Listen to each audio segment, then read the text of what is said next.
మేము ఏడుపాయల శ్రీ వనదుర్గమాత ఆలయానికొచ్చాం. అమ్మవారు శాకాంబరి అలంకరణలో ఉంది. అందరూ వచ్చి దర్శించుకోండి.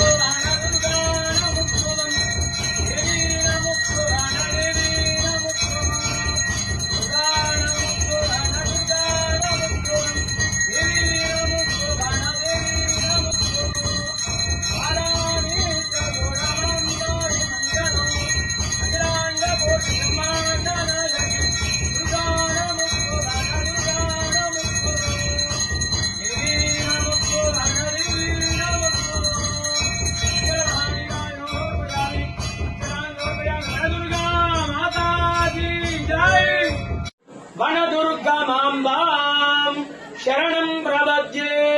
శ్రీ ఏడుపాయల వనదుర్గా భవానీ దేవస్థానం తెలంగాణ రాష్ట్రంలోనే ఎంతో ప్రసిద్ధమైనటువంటి క్షేత్రము వనదుర్గా భవానీ క్షేత్రం. అమ్మలగన్న అమ్మ ముగ్గురమ్మలకు మూలమైనటువంటి ఏడుపాయల వనదుర్గా భవానీ అమ్మవారి క్షేత్రం లోపల ఆషాఢ మాసం మొదటి ఆదివారాన్ని పురస్కరించుకొని వనదుర్గా అమ్మవారికి శాకాంబరీ దేవి రూపంలో అలంకరించడం జరిగింది.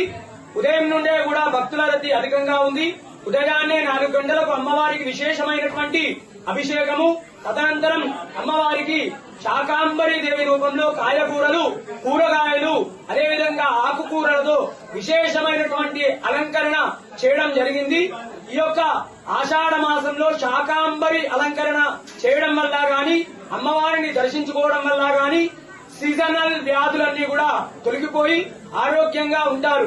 అదేవిధంగా ఈ యొక్క శాకాంబరీ దేవిని దర్శించుకోవడం వల్ల సకల శుభాలు, అష్టైశ్వర్యాలు, ఆనందము, సంతానము, ఆరోగ్యము, అదేవిధంగా పాడి పంట వ్యవసాయము బాగా పండి అదేవిధంగా ఈ యొక్క లోకమంతా కూడా సుభిక్షంగా ఉంటుంది.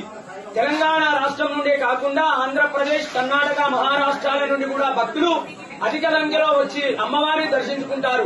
వచ్చేటువంటి భక్తులకు కూడా ఎలాంటి ఇబ్బందులు కలగకుండా ఆలయ ఈవో వీరేశం సారి గారు అన్ని ఏర్పాట్లు కూడా చేయించారు. వనదుర్గా భవానీ మాతాకి జై.